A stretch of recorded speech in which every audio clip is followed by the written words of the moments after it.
Hi everyone. So I think I'm just decided to just go ahead and do my updates every Friday because Thursday is just not working out. Um, because I meant to do this yesterday and once again I forgot.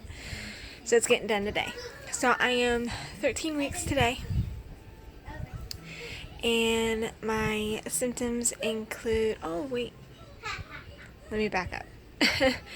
So I did go to my doctor's appointment. Unfortunately, they do not allow camera use, more specifically cell phone use. So I couldn't record anything. But there wasn't much to record anyways, because the way this doctor's office operates is they do like a preliminary exam first. And so basically the way it works is you go there and you get like a checkup, basically like a normal woman's checkup. So so you get like the woman's physical and stuff, and then they do the blood work. They don't do anything necessarily related to prenatal, except check for the position and size of the uterus. They don't listen to the heartbeat or anything like that the first time you go. So even though I'm far enough along to hear the heartbeat with the Doppler, she told me that they like to wait until after I have my first sonogram, which she said normally I would have had a lot sooner, but because I'm so late in, or I would have had when I was 6 to 8 weeks, they would have scheduled for me to have a sonogram to confirm pregnancy. And then the sonogram that I'm actually scheduled for on Monday would have been my secondary sonogram to check how the baby was growing and stuff like that. But since I was so late, they booked this sonogram like super fast, super quick. The best way I can explain it is usually when you first make your doctor's appointment, you're usually around 6 weeks, where they can't really do anything prenatal related anyways because the baby is too small. So they do blood work and stuff, and then occasionally they might do a sonogram at 6 to 8 weeks just to confirm pregnancy, just to confirm that what the tests are saying matches what's actually in there. And then you don't get an actual sonogram until, like, the actual sonogram to look at the baby and measure it and measure how it's growing and stuff like that until later on. But the way it worked for me, because I was so late in making my appointment, I had my appointment and then literally my preliminary appointment, and then literally a week later I'm having my sonogram, and then a week later I'm having my first official prenatal appointment. And then from that point I will get seen once a month until I am, I think it was 28 weeks. Yeah. And then I'll get seen once every 2 weeks until I'm about 37 weeks. And then from that point, I get seen once every week until I give birth. I could have those mixed up. It was in the pamphlet guide, but I didn't bring it out, and I don't feel like looking for it. So I didn't get to hear the heartbeat or anything like that at my appointment. So we'll just see how the sonogram goes. There was weird, not really weird. I mean, I could understand why they asked for me to bring it, but on my sonogram appointment on the paper it actually says patient responsibility. Bring VHS tape. Who the hell still owns a VHS tapes or a tape player? And I'm like, why are they asking me to bring a VHS tape? Are they gonna record it onto the VHS tape so I can bring it home? I mean, that would be awesome. Except I don't have any VHS tapes, and I don't even have a VHS player anymore. I used to about 5 years ago. I had one of those players that was a DVD VHS combo, but I ended up giving it to my dad, and then my dad ended up pawning it. So.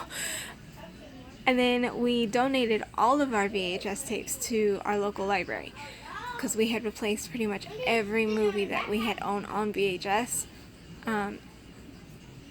We had already purchased them all again on DVD. I've only got maybe 1 or 2 VHS tapes, and they're childhood memory tapes that I wasn't able to find on DVD. So I'm just like, You want me to bring a VHS tape? Whew. 21st century people. Everything runs on DVD.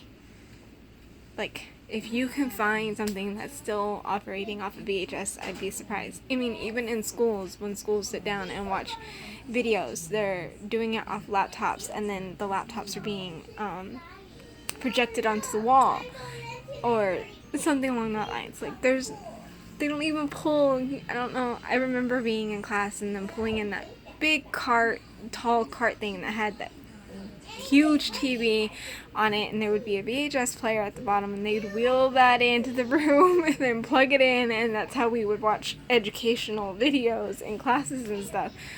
Like, you don't see that anymore. Like, you don't.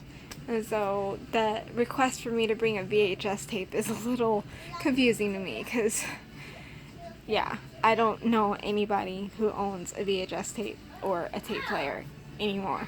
Like, no one I know owns any.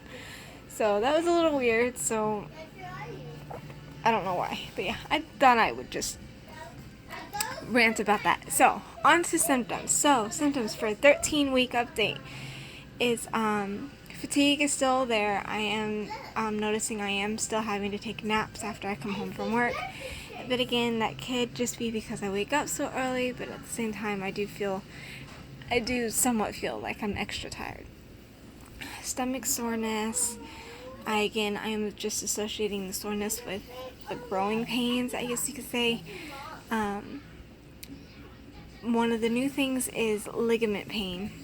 I am noticing ligament pain when I am in bed and I'm tossing or turning. I'll notice ligament pain on either on my right or left side. For those who don't know what ligament pain is, it's as your uterus grows, it's attached, of course, to the inside of your body with what they call ligaments. So as it's growing, it's stretching and pulling those ligaments tighter. And so when you twist or you turn or something, it causes it pulls it like a sharp pull. It causes a sharp pull, and it causes pain, and they call it ligament pain. And I've been experiencing those, and then I still, of course, have a major, sorry, I'm trying not to show my boobs, I still have a major picky appetite, like hugely picky appetite. Like, I'll want something and then I feel so bad. I'll want something and then my husband will go and buy it, or I'll go out and buy it, and then I don't eat it. Like, at all. I don't even touch it. Like, I really wanted it. I think it was like 4 or 5 days ago, I asked my husband, could you bring me Chili's from Wendy's? And he did. I didn't touch it. Didn't even open it. It just sat there. And he's like, you're not even eating it. I was like, I don't want it. And he's like, well, if you didn't want it, why did you have me order it? And then I told him, well, it's like at the time that you ordered it, I wanted it. But once it got here and I saw it and I smelt it, I didn't want it. And so I saved it, put it in the fridge, saved it, took it to work the next day, reheated it, and even tried to eat it at work. I think I took like 2 bites out of it, and then I was like, no, not having it. So, really picky appetite is still making it shine. So that's it for pretty much for symptoms.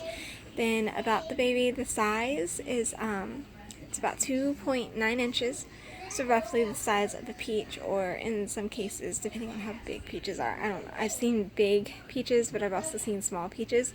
So 2.9 inches would be more on the smaller peach side of the scale versus the larger peach side. And the weight is about 0.8 ounces. So almost a whole ounce. Almost. We're like 2 points away from a whole ounce. So my info says that the baby's body is catching up to grow more proportional to the head, and that the baby is able to move and flex its arms and legs, but that I can't feel it for a couple of more weeks. That's pretty much it. No other major thing. Like, we've already established that it's already got eyes, just the eyelids are closed. It hasn't opened its eyes yet. It's already got fingernails, and I'm pretty sure it's gonna start growing hair soon. But it's already got fingernails, and all the internal organs are already what's the word I'm looking, developed. Now they just have to grow with everything else, get bigger. So not too much huge development with the baby itself, but the fact that it can move and flex its arms and legs is the huge part for this week.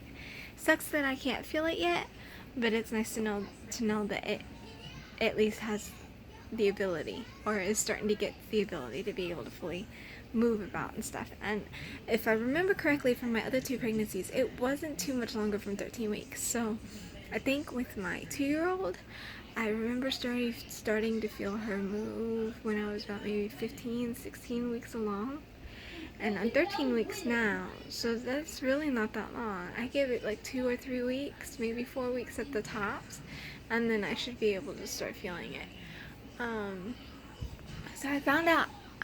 So that's it for my symptoms and about the baby. So now just more talk about regular stuff. Well, not really regular stuff. It's still pregnancy related. But I found out another one of my coworkers is actually pregnant, and she's about 2 weeks ahead of me.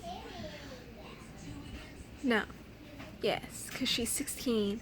So that would make her 14, 15, 16. Nah, she's almost a whole month ahead of me. Give or take a week or something like that. But this is her second child. And I want to say that it's true when they say that each child you have, when it comes to showing your belly and stuff, that each pregnancy, you show quicker or sooner or bigger each one. Because even though she's further along, she does not, and I repeat, does not look pregnant at all. Like, she still has she has a little bit of a pouch, but it can easily be mistaken as just leftover baby fats from previous pregnancies. Like, she does not have a pregnancy belly yet, and she's already almost a whole month ahead of me, and mine is like sticking out like crazy. You would think I'm pregnant with twins, which I somewhat would be totally awesomed about if I was, but at the same time totally overwhelmed. Because what many of y'all don't really know is we are a little financially challenged right now. We are having to live with my mother-in-law, and the way my mother-in-law's house is set up is there's the main house, and then there's what we call the back house, and me and my husband and my kids live in the back house. The back house consists of mine and my husband's bedroom, a living room, my dad's bedroom. Yes, my dad lives with us too, and we're just one big multifunctional family. And then my daughter's room, which is actually, when they built this part of the house, was actually supposed to be a kitchen for this back house, but it never got finished, and then it became a storage room. And then when we had my second child and we realized we needed the room, we built an outside storage shed and moved all the storage stuff into the shed, and that room became her room. It has no door, and it opens straight up into the living room. We cover it with the curtains. She likes it that way. She may be an 8-year-old, but suffice to say, she's still somewhat scared of the dark. And so the idea of no door in the curtains, and our bedroom door stays open, so that way if she needs us or anything like that, we can easily hear her and get to her.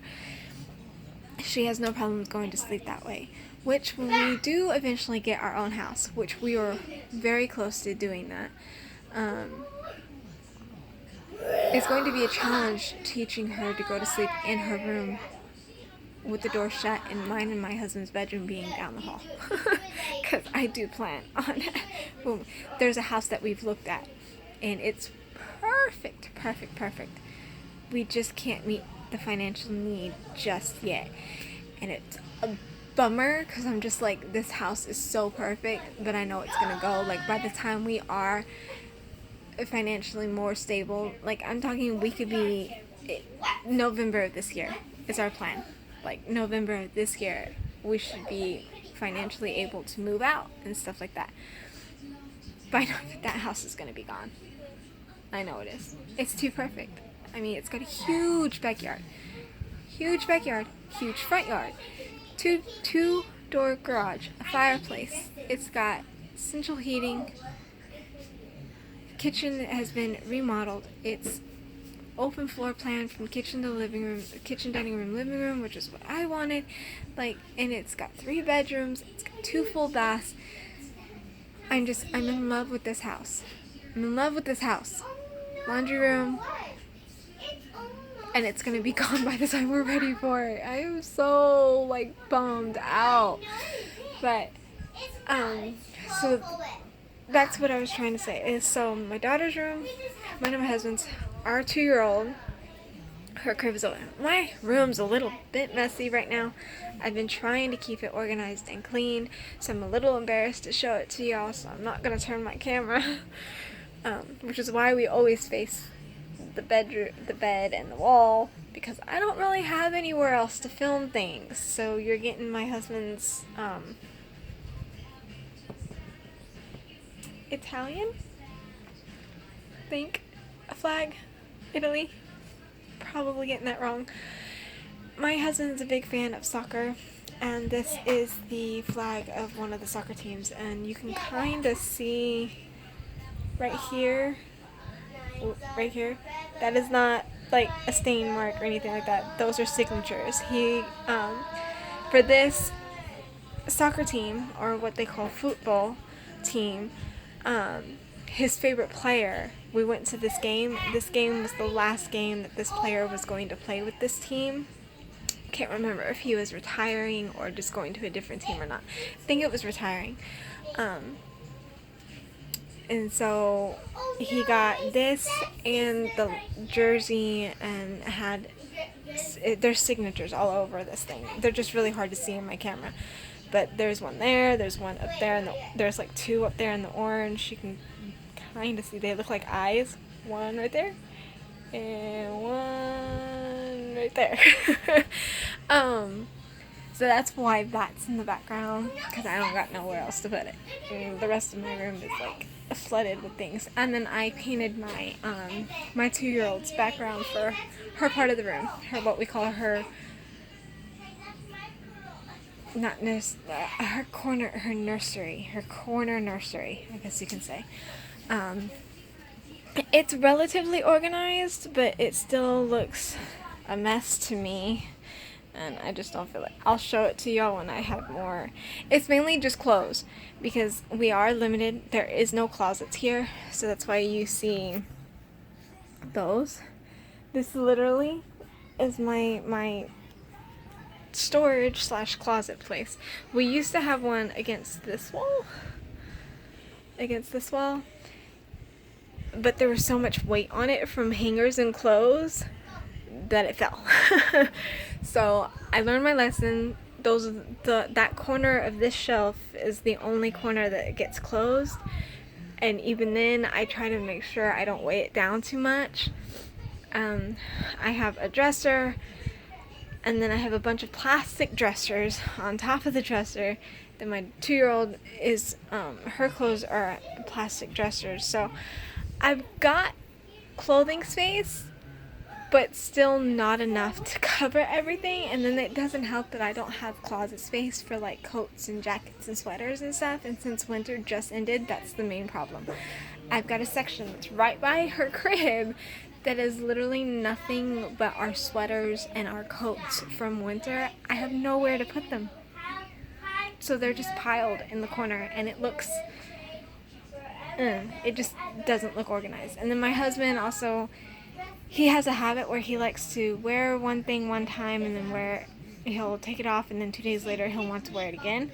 And so he's got his pile of clothes that he rewears before. And then sometimes, and so that pile, it also makes it just, because it looks like it's just a pile of dirty clothes. And I constantly tell him, just make up your mind. Are you going to wear it again, or are you not? And then, because sometimes he'll put something there, and he won't touch it again, at all. And then it's time for me to do laundry, and I'll be like, is this dirty or not? And he'll be like, yeah, it's dirty. I'm like, well, why didn't you put it in the dirty clothes a week ago when it was first dirty? You never wore it again. He's like, well, it's because I thought I was going. It's frustrating, but I love my life. So, eventually I will try to organize it a little better so I can show you guys her corner of the room, because I painted the walls.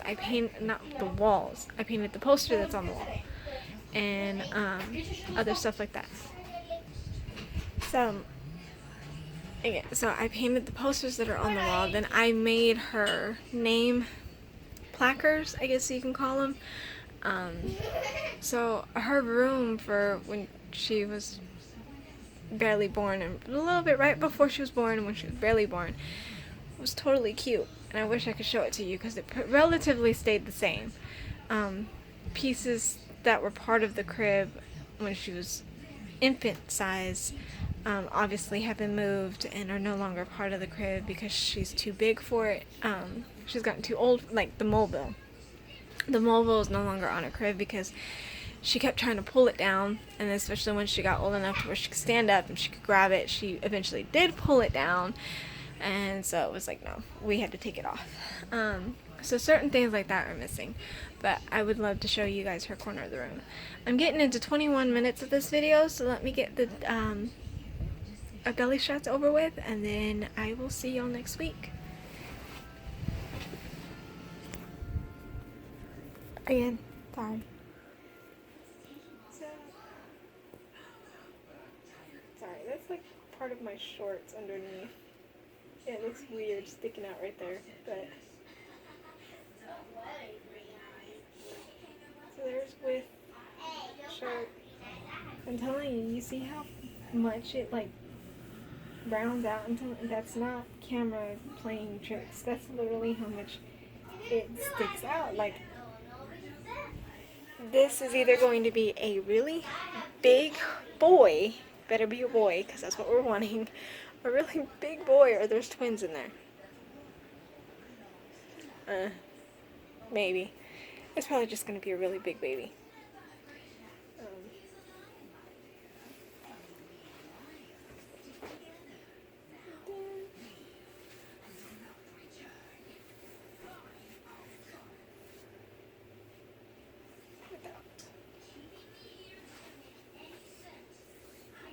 You're starting to see my stretch marks a little bit more from my previous pregnancy. So yeah. Ugh. Okay, so I think I covered everything I needed to talk about. This video is getting a little too long, so I will love y'all and leave y'all, and I will see y'all next week. If not Thursday, definitely Friday. Alright, bye.